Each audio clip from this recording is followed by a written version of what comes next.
Dans le cadre de la 4e édition de la Grande Bataille littéraire organisée par Madame Favero, documentaliste au lycée Julie Daubié, section enseignement professionnel, et associée à l'action des Nuits de la lecture, 9 jeunes de MSPC, maintenance des systèmes de production connectés, se sont rendus à la maternelle du Petit Moulin pour partager un moment de lecture avec les enfants.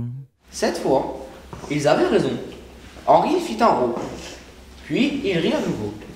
Il avait l'air superbe. Tout le monde en convint. Il fut bientôt décidé de changer le nom du royaume. Celui-ci s'appellerait désormais Royaume de Rire-Lande. Répartis dans les 3 classes, ces jeunes ont donc lu les livres qu'ils avaient sélectionnés pour cette rencontre. Donc, ils ont présenté les contes qui portent beaucoup sur le corps et sur les sentiments, ce qui touche le plus les enfants en maternelle. Et je laisse le libre choix aux élèves quel livre leur parle le plus pour ensuite les retranscrire par la lecture aux petits. Maman, le Nice soit beau pour la fête de fin d'année de l'école. Elle laisse Nice au salon du coiffeur et va faire ses courses. Cette démarche qui tend à favoriser la lecture auprès des jeunes a permis à ces lycéens de s'ouvrir à de nouveaux horizons littéraires tout en s'initiant à la lecture théâtrale. Un exercice de style qui leur a demandé beaucoup de travail et d'investissement personnel. Un investissement qui paye puisque l'obligation de lire est devenue plaisir.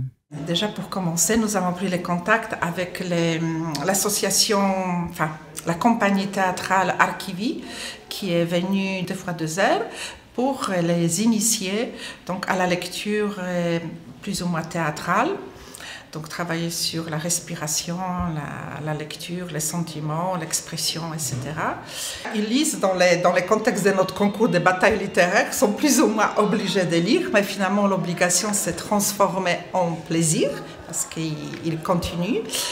Et là, le plaisir, je pense, il était d'autant important qu'ils se sont mis un peu dans la peau des grands frères. Pour certains, ils ne sont pas, ils n'ont pas de petits frères, de petites sœurs, mais ils ont joué à les jeux. On s'est entraîné pendant, je dirais, 2 semaines. Il fallait apprendre un petit peu le texte. Je suis pas trop lecture, mais là, j'étais obligé, j'ai fait. Ça s'est super bien passé. L'objectif déjà, les premières, les rappeler que la lecture fait partie non seulement de parcours scolaire, mais surtout parcours de vie. Et comme ces élèves sont souvent en rupture, ça permet de leur essayer de prendre conscience que la lecture démarre dès plus jeune âge. La lecture nourrit l'imagination, développe la créativité et élargit les horizons, mais elle a également permis à ces jeunes de partager un moment privilégié avec les plus petits. Il te faudrait un camarade, Ronron. Une tortue ferait l'affaire. Tu ne trouves pas? C'est bien trop lent pour moi, Lucas. Un poisson rouge, peut-être. Ça n'a pas de conversation. Un canari, alors? Oh non! Un oiseau en cage. C'est trop triste. Je trouve ça bien parce que souvent il y a des petits qui n'ont pas forcément de grands frères pour leur lire des livres, etc. Et puis nous, ça nous fait un petit peu jouer ce rôle. Pour parler avec eux, poser des questions, s'amuser un peu avec eux, oui, c'était vraiment amusant. Oui, c'était une très belle matinée. Ce concours littéraire interne continue pour ces ados. Il va leur permettre de découvrir des représentations de lecture théâtrale ou encore des spectacles de marionnettes dans les mois à venir, avant de se confronter et de s'affronter lors des battles et de la finale de la Grande Bataille littéraire au mois de mai.